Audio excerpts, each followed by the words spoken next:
Hi guys, ngayon lang ako nakapag-content. Ang aking ginagawa kasi ang dami-dami. Pero may pakita ko sa inyo. Kaya maganda ang aking talong.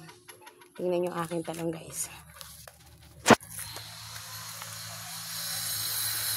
Ang haba ng bunga ng mga bunga ba niya. Kaya ganun ang nangyayari sa aking mga talong. Ito kasi ang ginagawa ko guys. Ayan. Ito guys, ito. Yung mga balat ba ng saging, nalalagay ko sa ilalim ng sako. Tapos doon ko itinatanim yung mga talong ba. Yan.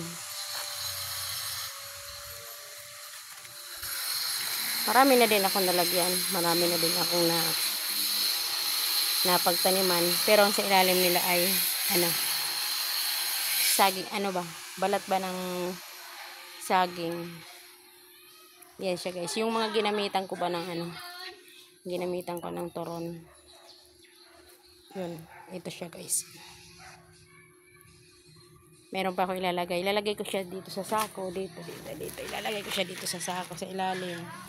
Tapos lalagyan ko ng lupa. Tapos tataniman ko ulit ng mga bagong talong.